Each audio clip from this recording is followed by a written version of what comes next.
Welcome to all the students in the third session of the first chapter, Basic Concept of Chemistry. In this lecture, we'll discuss about the laws of stoichiometry. Laws of stoichiometry. Laws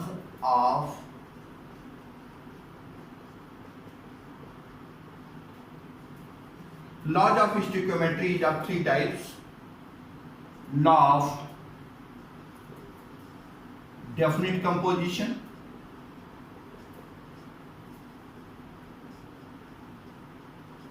law of multiple proportion, law of multiple proportion,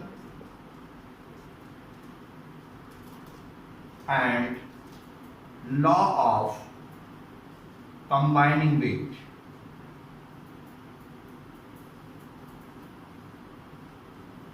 These are the three important laws of the stoichiometry. Law of definite composition. Composition of the compound is definite. Composition of the compound is definite irrespective of its method of preparation.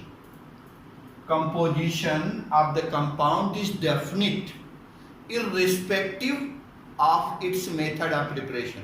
For example, suppose you have to be prepared water. By any one of the process, you get the proportion of hydrogen and oxygen always in 2:1 proportion. 2 atoms of hydrogen and 1 atom of oxygen always combined with each other to form water. This proportion never be changed. This is called law of definite composition. Regarding the law of multiple proportion, when two elements combined with each other to form more than one compound, for example, hydrogen and oxygen combined with each other, hydrogen and oxygen combined with each other to form H2O and H2O2. Hydrogen and oxygen both combined with each other to form H2O and H2O2. In the preparation of H2O, you have to be observed hydrogen mass is 2 and oxygen mass is 16. Here hydrogen mass is 2 and oxygen mass is 32. So what happens? Here the mass of hydrogen is fixed. The mass of hydrogen is fixed and the mass of oxygen in multiple proportion. 16 to the 32. This law is called as law of multiple proportion. When two elements combine with each other, when two elements combine with each other to form more than one compound, when two elements combine with each other to form more than one compound, weight of one of the element means the weight of oxygen. Weight of one of the element which combine with the fixed weight of other element in a ratio of a small whole number. This is called as law of multiple proportion. Third one, law of combining weight. A best example of law of combining weight. Suppose, just take one example, carbon. Carbon combined with oxygen and sulfur both. Carbon, oxygen and sulfur. We get a compound carbon dioxide and carbon disulfide. Carbon dioxide and carbon disulfide. The weight of carbon in both of the cases is fixed now. Here the weight of oxygen 32 and the weight of sulfur 64.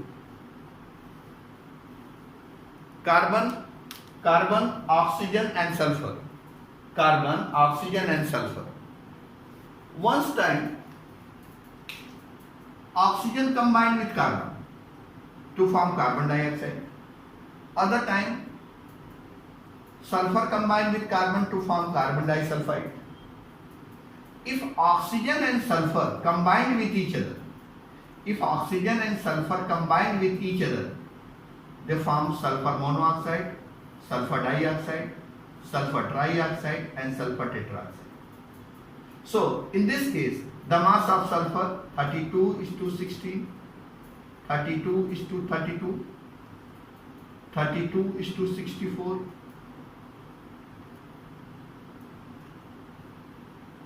What you can get?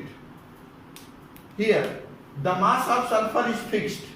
So the mass of oxygen either the same, either in simple multiples. This is called a law of combining weight. When two elements combined with each other, when two elements combined with each other, when two elements combined with each other to form more than one compound, when two elements combined with each other to form more than one compound, then if these two elements combined with each other to form the compound, the weight of these two elements either the same or in simple multiples if they combine with each other to form the compound. Listen again.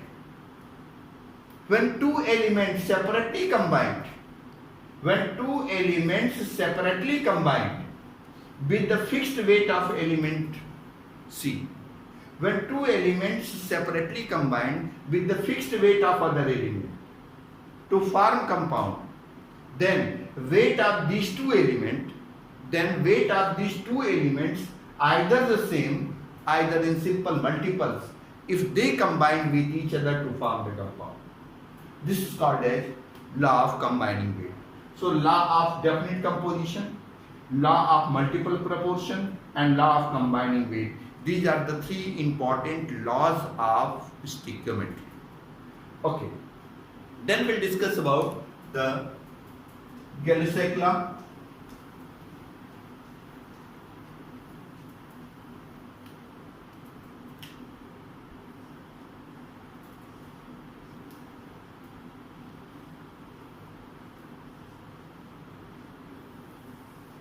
According to this law, when two reactants react with each other to form the product, when two reactants react with each other to form the product, the number of moles of reactant gases, the number of moles of reactant gases have a simple ratio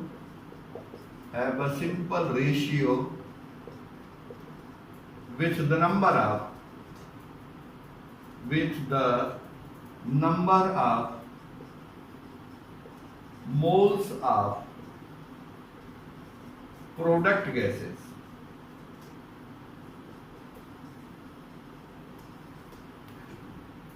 The number of moles of reactant gases. The number of moles of reactant gases have a simple ratio with the number of moles of product gases. For example, N2 gas combined with H2 gas, we get ammonia gas. Always 1 mole of nitrogen combined with 3 mole of hydrogen to form 2 mole of ammonia. This number is never will change. 1 mole of nitrogen combined with 3 mole of hydrogen, you get always 2 mole of ammonia. This number never will change. Always 1 mole of nitrogen combined with 3 mole of hydrogen to give 2 mole of ammonia. But 1 mole of nitrogen never combined with 1 mole of hydrogen. 1 mole of nitrogen never combined with 1 mole of hydrogen to give 2 mole of ammonia. Number of moles of reactant gases.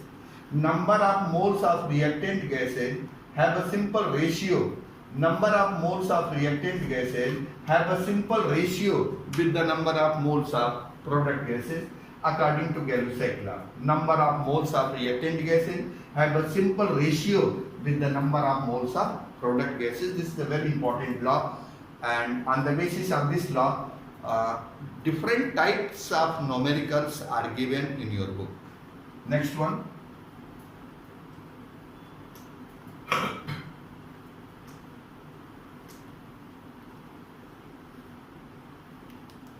Dalton's atomic theory. Dalton's atomic theory.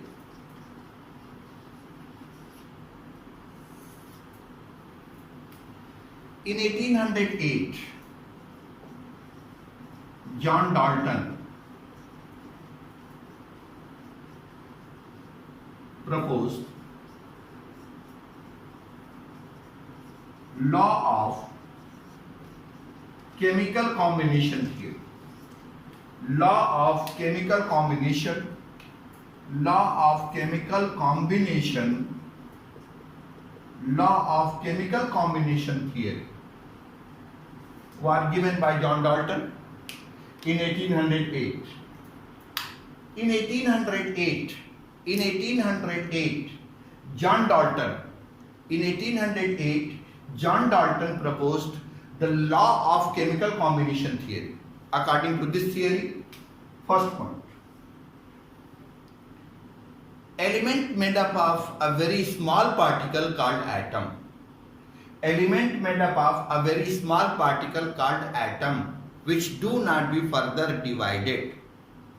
Element made up of a very small particle called atom, which do not be further divided. Second point, all the atoms of an element have identical mass. All the atoms of an element having identical mass. Third point, matter neither be created nor destroyed. You can say atom neither be created nor destroyed. It can be changed from one form to other. Fourth, all the atoms of an element are identical. All the atoms of an element are identical, but they are different with the atoms of other element. That's why different element having different behavior. Next point, when atom of one element combined with atom of other element in a definite proportion, we get a compound. Next point, the smallest particle which is produced in the atomic combination called molecule. So Dalton's atomic theory is one of the very important theory for the calculation, for the preparation of the compound. All the atoms of an element are identical, but they are different than atom of other element. That's why different element having different behavior. All the atoms of an element are identical. Next, element made up of a very small particle called atom, which do not be further divided. Next one, all the atoms of an element having identical mass. Next, element of one atom combined with atom of one element combined with atom of other element in a definite proportion, we get compound. Atoms neither be created nor destroyed. It can be changed from one form to other. So this is a very important key point of the Dalton's atomic theory. And then we'll discuss one of the important points theory which is based on numerical given in your book, percentage composition.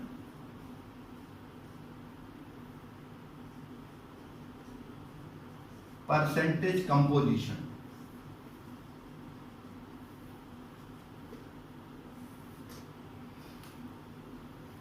Suppose if you want to calculate the percentage of any element in the compound, first you have to calculate the molecular mass of the compound. 14 plus 3, 17. This is the total mass of ammonia. Percentage of nitrogen, 14 upon 17 multiplied by 100. Percentage of hydrogen, 3 upon 17 multiplied by 100. By this way you can calculate the percentage of nitrogen and hydrogen in ammonia. Similarly, in glucose, C6 H12O6. The total mass of glucose 6 into 12 plus 12 into 1 plus 6 into 16. Total mass becomes 180. So the percentage of carbon 72 upon 180 multiplied by 100. Percentage of hydrogen 12 upon 180 multiplied by 100. Percentage of oxygen 96 upon 180 multiplied by 100. So by this way you have to be calculate the percentage of carbon, hydrogen and oxygen. So by this way the percentage composition of any element can be calculated by this formula. And then in next lecture we'll discuss about the numerical based on solution as well as empirical formula, molecular formula and limiting reagent. Okay, thanks.